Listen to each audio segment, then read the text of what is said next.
Hello everyone, welcome back to my channel. আজকে আমি ready হয়ে বেরিয়ে পড়লাম একটা জায়গায় যাওয়ার উদ্দেশ্যে। হ্যাঁ, আমি কিন্তু একা যাচ্ছি না, সঙ্গে আছে সায়ন, আর কিছুটা রাস্তা আমার সঙ্গে যাচ্ছে কাকলি দি। কাকুলি দি, তুমি হাফ রাস্তা পর্যন্ত পার্টনার, আর তারপরে পুরো জার্নিটা আমাদের। দেখা এ বাবা, যথেষ্ট দেখতে ভালো আমার। তো আলটিমেট আমরা তিনজনেই পৌঁছে গেলাম মেট্রো স্টেশনে, আর তিনজনেই যাব আমরা এখান থেকে স্প্লানেড। ওখান থেকে স্প্লানেটের পরে তিনজনের রাস্তা আলাদা হয়ে যাবে। আই মিন, আমি সায়ন একদিকে যাব বাসের দিকে, আর ওদিকে যাবে কাকুলি দি, উনি হাওড়াতে যাবেন। এদিকে আর এক কাণ্ড ঘটে গেল, সায়ন তার টিকিট খুঁজে পাচ্ছিল না। যাই হোক, আলটিমেট এদিক ওদিক হাত দিয়ে ওর টিকিটটা খুঁজে পেয়েছে। ওর মুখটা কেমন একটা ভ্যাংচা হয়েছিল, টিকিটটা পাওয়ার পরে হাসিখুশি হলো। আর তারপর স্প্লানেটে চলে এলাম আমরা। স্প্লানেটে কাকুলিদি তো চলেই গেল, আর এই যে আমার কাজের লোক, ওকে বলছিলাম তাই হাসছিল, কিন্তু না, একদম না, আমার খুব ভালো বন্ধু। বেচারা আমার পায়ে ব্যথা বলে ও আমার ব্যাগ, ওর ব্যাগ, দুটোই ব্যাগই বইছিল।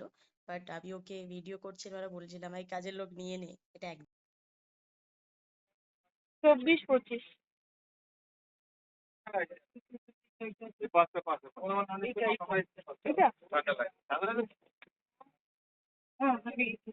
হারিয়ে গেছিস।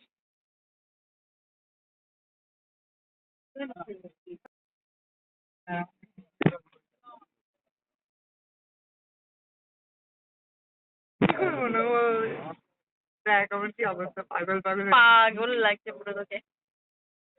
আমি এমনিতেও পাগল, তো পাগলকে পাগল লাগবে, এটা ন্যাচারাল ব্যাপার, তাই না? তুমি পাগল, দেখো পাগলরা সচরাচর কি করে, আমি পাগল না, আমি পাগল না করে, আমি তার মানে পাগল যে স্বীকার করছি তার মানে আমি পাগল না, ঠিক আছে? ন্যাচারাল ব্যাপার, পাগল আজ পাগল। পার্টিতে নিয়ে যাওয়াটাই হ্যাঁ, তো ধানটা খুব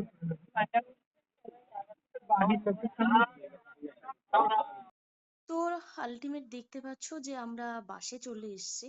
আর সায়ন ভীষণ হাসছিল, বিকজ ওই লোকটা ভীষণ ডিস্টার্ব করছিল আমাদের। তাই সায়ন বলছিল, দাদা ওভাবে না তাকিয়ে ওখানে না বসে আপনি এখানে চলে আসুন সরাসরি, এটা বলছিল। আর আমরা খুব হাসাহাসি করছিলাম। যাই হোক, আমাদের এই যে বাস ছেড়ে দিয়েছে, সবাই সবার মতো ব্যস্ত, যে যার মতো বসে আছে, কেউ ফোন ঘাঁটছে, কেউ খাচ্ছে, কেউ টিভি দেখছে। তো চলো আলটিমেট চলে যাই। তো এই আমরা হাফ রাস্তাতে চলে এসেছি। ওখানে বাসটা একটু থামিয়েছে, কারণ অনেকের খিদে পেয়েছে, অনেকের টয়লেট ওয়াশরুম যাবে, যার জন্য বাসটা দাঁড়িয়েছে। আমি ওখান থেকে দুটো চিপস নিয়ে নিয়েছি, বিকজ আমার ভীষণ গা গোলাচ্ছিল।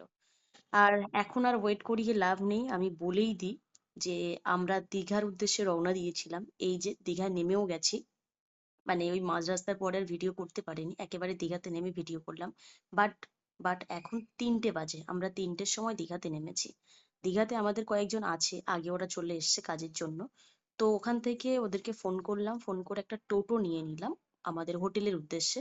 আর টোটোতে যাচ্ছিলাম, আর আমি আর সায়ন বলছিলাম, দেখ সায়ন, 3টে বাজে, আমাদেরকে হোটেলে ঢুকতে দেবে তো?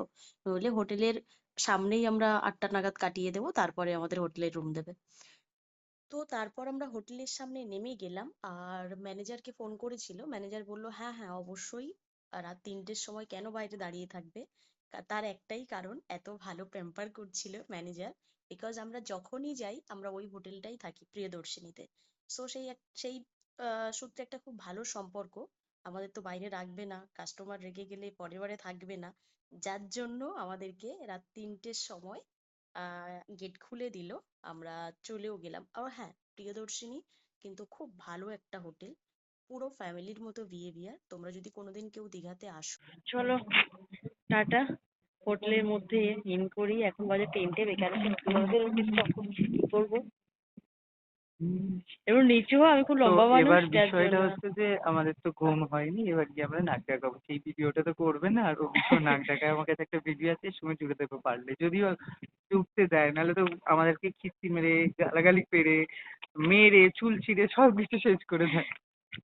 ওকে চলো টাটা, আবার দেখা হবে। সবকটা ভয়েস কেটে দেবে। Bye bye bye bye bye.